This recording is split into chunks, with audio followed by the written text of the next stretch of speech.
Il s'agit de guérir de ses souffrances cachées par la vérité. Alléluia. C'est vrai que Jésus lui-même nous a promis dans Jean 8, 32, « Vous connaîtrez la vérité et la vérité vous affranchira. » Alors Dieu veut véritablement venir établir sa vérité sur nos vies. Et c'est fou parce que parfois, des vies entières sont sous le mensonge, sont sous des mensonges, où des personnes croient au mensonge, mais Dieu veut, par sa parole, venir ce matin rétablir sa vérité dans nos cœurs. Amen. Et ce qui est puissant pour illustrer cela, ce matin, on va partir avec cet angle qui est celui de la femme samaritaine dans Jean 4. Ce matin, j'ai pris le témoignage, l'histoire de cette femme, parce que c'est l'histoire d'une femme, finalement, qui vivait dans la difficulté, surtout relationnelle, et ça impliquait aussi des souffrances certainement financières, avec une mise en marge de la société, de par le fait qu'elle ne respectait pas la loi de son peuple. Et elle était vraiment dans une situation, on va dire, de péché, où elle n'honorait pas finalement Dieu au travers de ses choix de vie, de ses actions. Et on voit là l'histoire d'une femme qui a vécu une transformation intérieure. Et Dieu nous invite justement à passer par cela. Il faut que notre corps, notre âme et surtout notre identité soient complètement transformées par la puissance de la parole, pour que non seulement on puisse apprendre à se connaître Dieu et entrer dans notre destinée. Donc, ce qui est intéressant, c'est que dans ce passage-là, on voit que, oui, Jésus s'est approché d'elle, mais on voit que cette femme a osé commencer un dialogue, finalement, avec Jésus-Christ. Malgré le fait que déjà un homme ne parlait pas à une femme, et encore moins un juif parlait à un samaritain, encore moins à une samaritaine, eh bien, il y a un dialogue qui s'est instauré. Et je crois que l'une des clés pour qu'on commence à accueillir la vérité sur notre vie, sur notre identité, sur notre histoire, en fait, c'est d'oser commencer un dialogue avec Jésus-Christ. C'est commencer à lui poser des questions comme cette femme a osé lui poser certaines questions.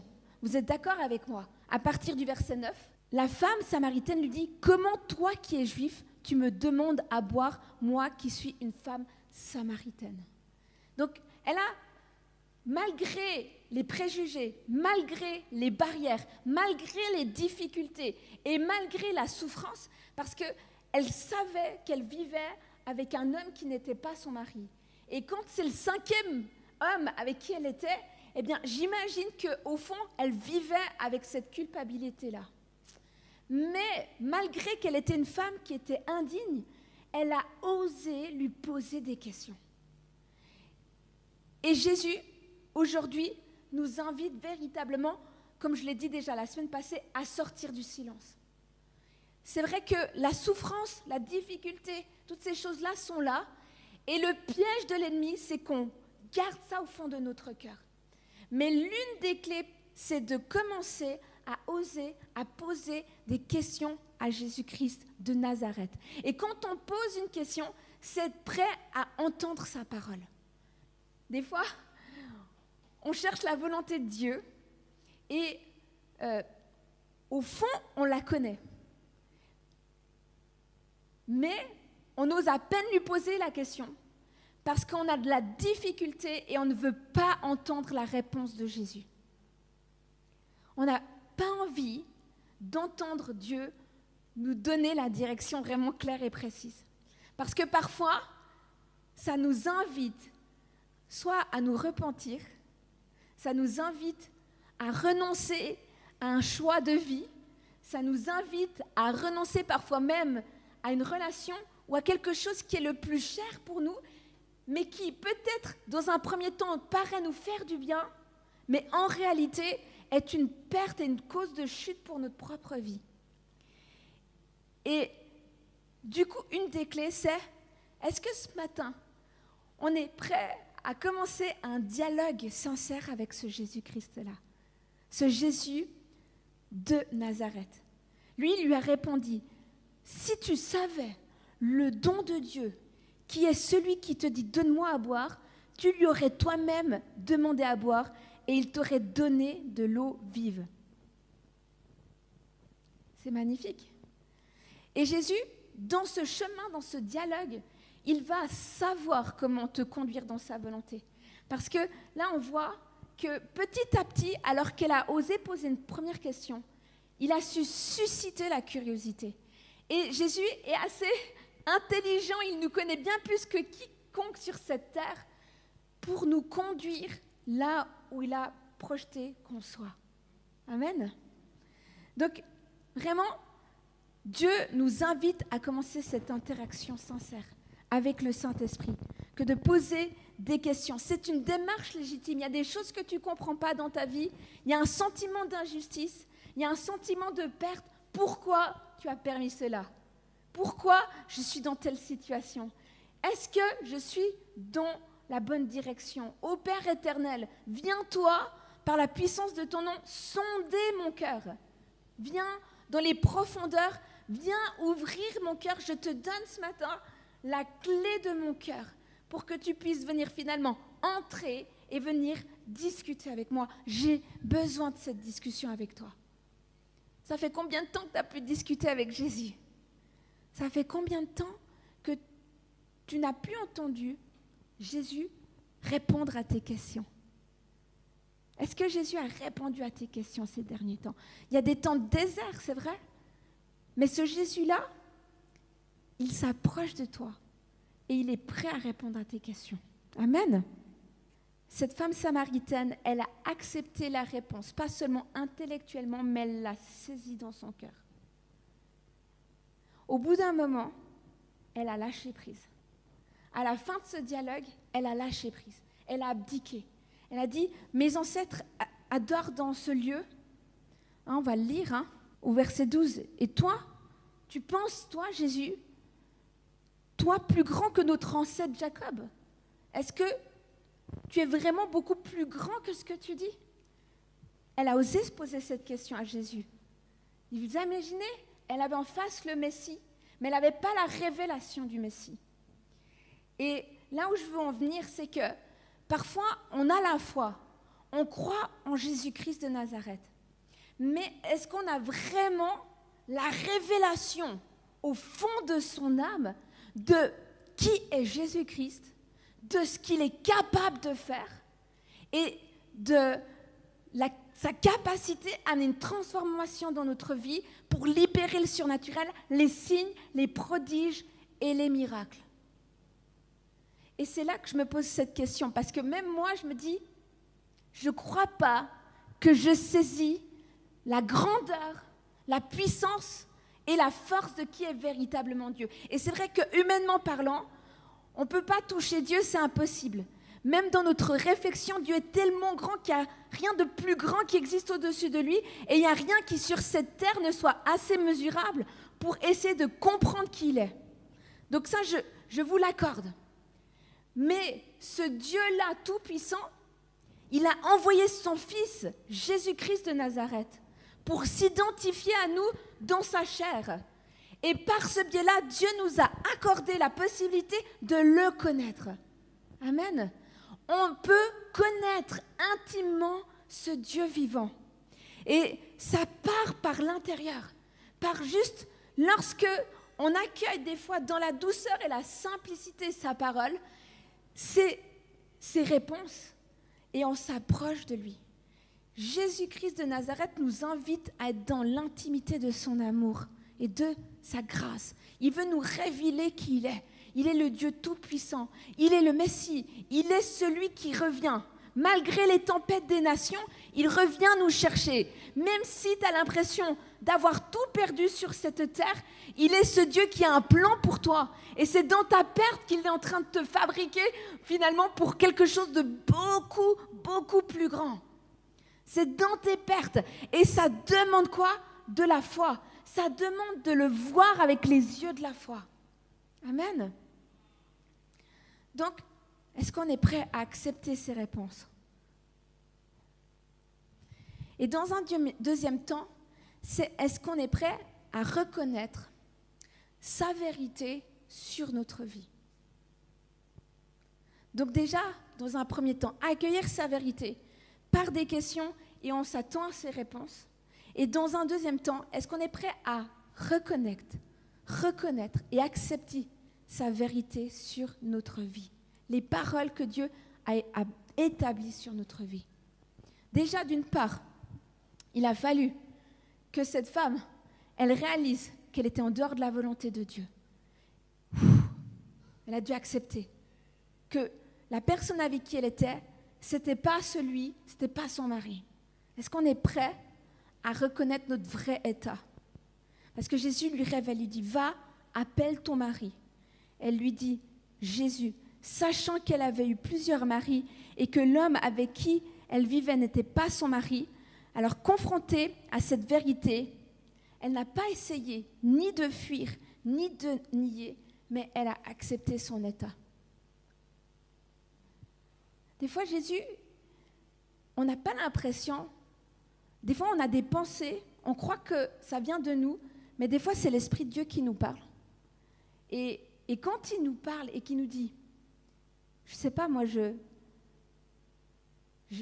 me laisse inspirer, mais je me dis, si tu as cette pensée de dépression, tu es dépressive, laisse-moi te guérir. Laisse-moi. Des fois on nie la souffrance. On la nie tellement qu'on est très, très fort en art de nier la souffrance. Et on donne l'impression même des fois à tout le monde qu'on va bien, alors qu'au fond, on est brisé. Cette femme, bon, c'est vrai elle est venue en plein midi justement pour aller puiser de l'eau, pour se cacher de tout le monde. Mais est-ce qu'elle donnait vraiment cette apparence physique d'aller mal? Ça, on ne sait pas. La Bible, elle ne le dit pas. Mais en tout cas, elle essayait de subvenir à ses besoins. Elle faisait du mieux qu'elle pouvait. Mais elle a reconnu la vérité sur sa propre vie. Et donc, pour pouvoir commencer à laisser le Saint-Esprit nous guérir dans les profondeurs, nous guérir dans les choses qui font vraiment mal, nous guérir dans des choses qu'on porte depuis des années. En fait, c'est juste d'accepter maintenant notre état spirituel. C'est reconnaître. Ça ne va pas, s'il y a quelque chose qui ne va pas, c'est de le reconnaître. Alléluia.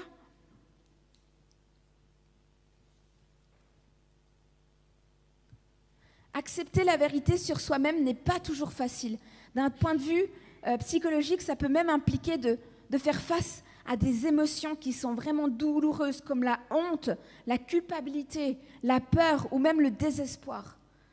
La confrontation à ces réalités, parfois, elles peuvent être très effrayantes, car elles remettent en question même l'image qu'on a voulu construire de nous.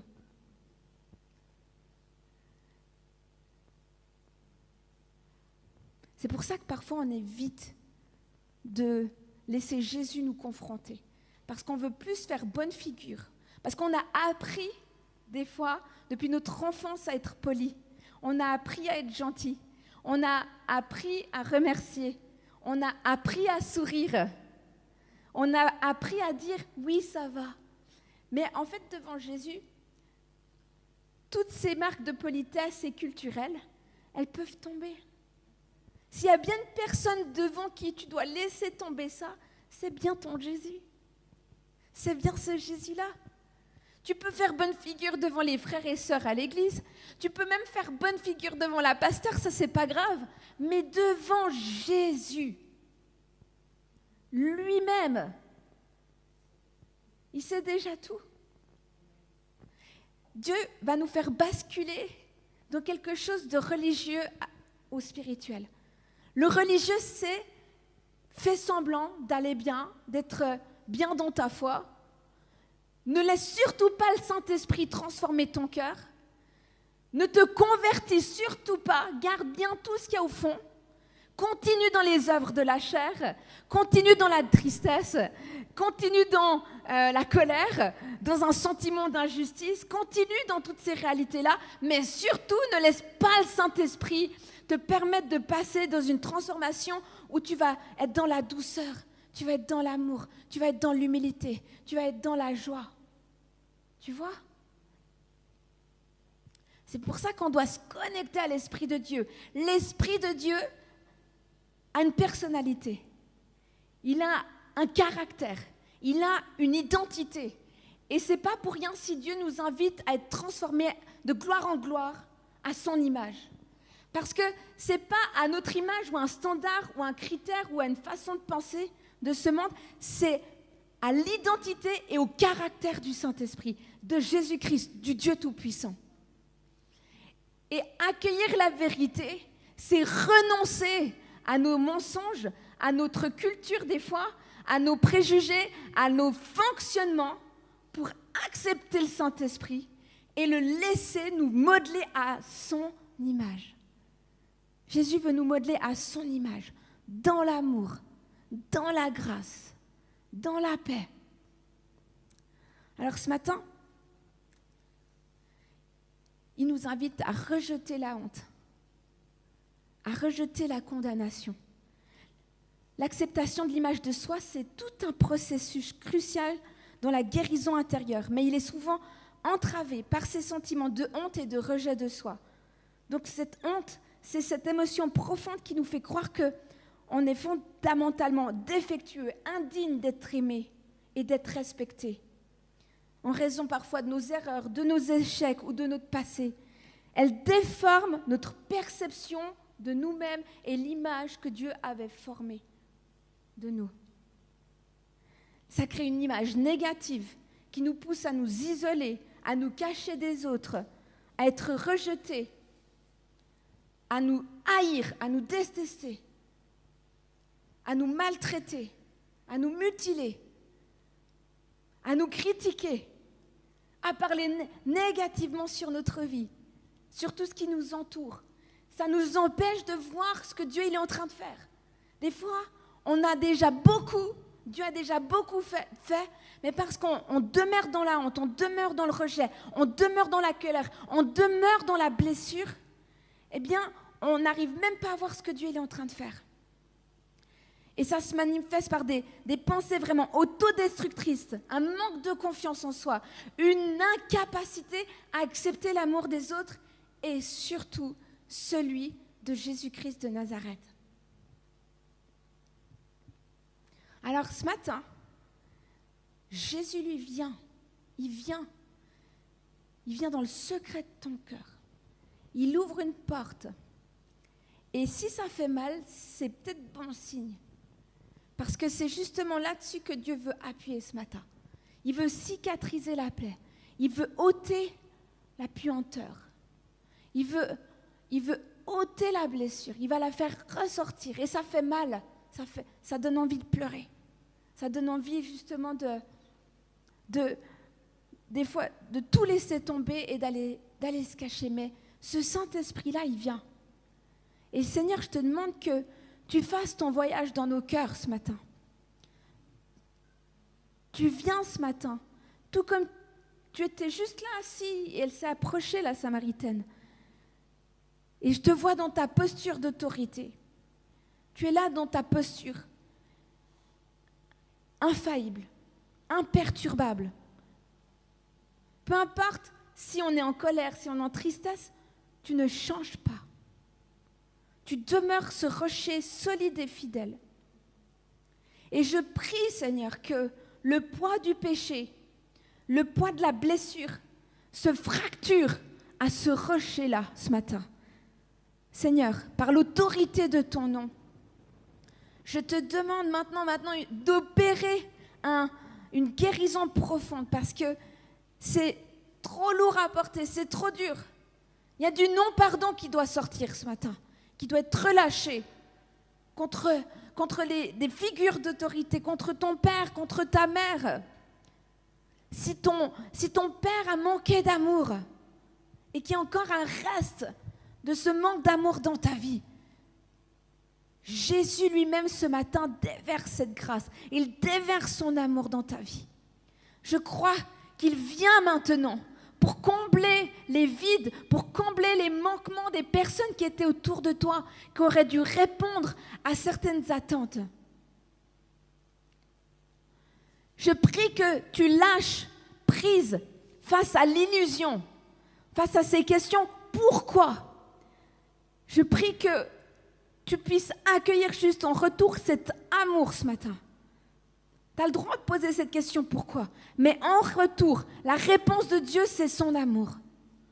En retour, c'est son amour.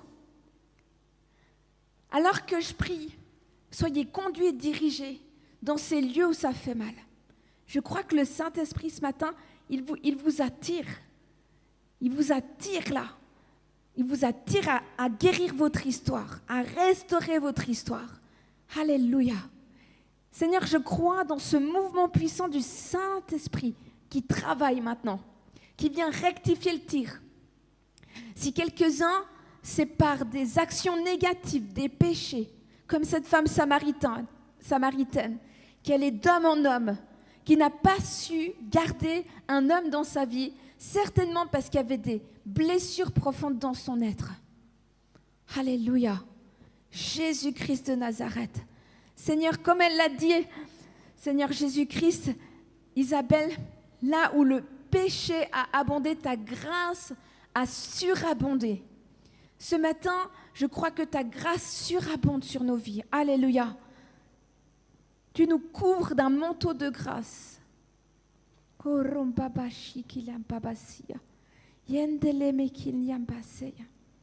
manteau de grâce.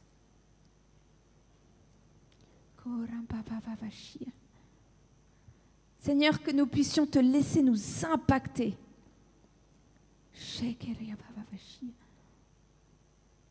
Que toute forme de fausse croyance sur nos vies, sur notre identité, soit brisée ce matin. Tous les mensonges, toute forme de mensonge, ça tombe. Toute forme de honte, de rejet, ça tombe. Les esprits de culpabilité tombent sous le poing du nom de Jésus-Christ. Les esprits de mort tombent.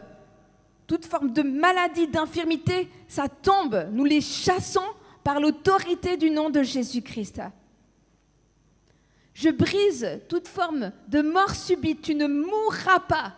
Alléluia. Nous déclarons dans le nom de Jésus la vie en abondance. Dans le nom de Jésus-Christ, une protection particulière. Seigneur, une protection particulière dans ces temps de transformation. Quelques-uns, vous avez dit oui à Jésus, je vais être transformé, je suis fatigué de ça. Et en fait, ça va vous conduire dans des moments d'extrême fragilité. Ça, j'aimerais vous le dire. Peut-être que quand le Saint-Esprit va commencer à guérir des choses profondes, vous allez vous sentir vulnérable, comme si vous n'aviez plus d'attache. Eh bien, c'est normal, parce que ça, c'est le signe, c'est la marque que Dieu est en train de vous transformer. Et tout ce à quoi vous vous rattachiez est en train de tomber pour maintenant laisser la place à quelque chose de nouveau. Alors, je vous invite à vous jeter dans l'inconnu d'une autre identité en Christ. Alléluia. Il vous faut cela. Il faut que tu commences à lâcher les masques que tu avais. Il y a des masques que tu avais établis sur ta vie pour avancer. Alléluia, je sens qu'ils tombent ce matin par l'autorité du nom de Jésus-Christ. Dans le nom de Jésus-Christ. Parfois, ces masques se font sous le signe de la séduction. Parfois, ils s'établissent sous le signe de l'orgueil. Parfois, ils s'établissent sous le signe d'une fausse assurance. Dans le nom précieux de Jésus. Quelque chose que vous avez comme fabriqué humainement. Mais je déclare et je décrète que maintenant vous allez briller. Que les séducteurs vont briller avec la lumière du Christ.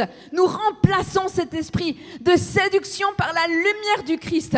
Et ils entreront dans la bénédiction en attirant la gloire de Dieu dans leur vie. Non pas par manipulation ou esprit de contrôle, mais par cette lumière qui brillera tellement forte dans les ténèbres que les choses vont s'opérer, que la bénédiction va arriver. Alléluia, Jésus-Christ. Tu transformes les vies. Karamba shikiliamba seke. Yendelindi kilikande sindiliandelia. Alléluia, tu es tellement bon, tellement puissant. Shindiliamba basia. Shindiliamba babaseke.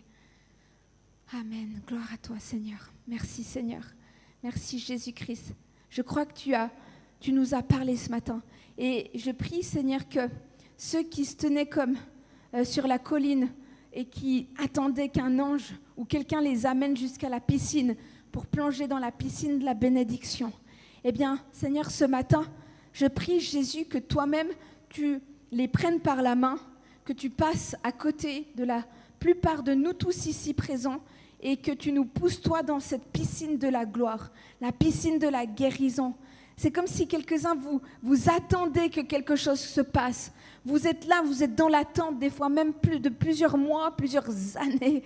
Eh bien, ce matin, c'est ce Jésus lui-même qui vient et qui vous pousse dans cette piscine-là, de la guérison, la piscine de la restauration, dans le nom précieux de Jésus. N'attends pas, parce que Jésus passe ce matin et il te prend par la main et dis-lui, je veux entrer dans la guérison, je veux entrer dans cette restauration.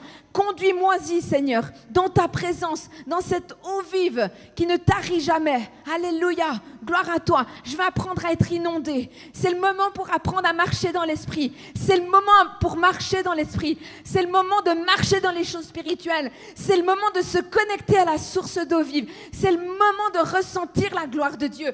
C'est le moment à ce que vos yeux s'ouvrent dans le nom précieux de Jésus. Toute forme d'esprit de mort qui vous empêchait de vous connecter à cette source d'eau vive soit chassée. Je déclare et je décrète que Dieu prend soin de votre cœur. La Bible dit, garde ton cœur plus que toute autre chose, car de lui sortiront les sources de la vie. Alors ce matin, Seigneur, je prie que par ces 2 prédications qui ont été données la semaine passée et cette semaine, chacun, Seigneur, Père, prenne le contrôle, Seigneur Jésus-Christ, de leur cœur et qu'ils puissent te laisser agir. Laisser agir. Seigneur, viens comme purifier leur cœur. Viens laver ces cœurs. Viens restaurer les cœurs. Viens garder. Viens garder. Ne tombez pas dans la colère. Ne tombez pas dans la tristesse. Ne tombez pas dans le désespoir. Laissez-vous transformer par ce Jésus qui a tout prévu. Il sait toutes choses. Tu n'es pas en retard. Tu vas entrer dans ton appel. Tu vas entrer dans ta destinée. Alléluia, gloire à Dieu. Amen. Est-ce qu'on peut juste applaudir le Seigneur?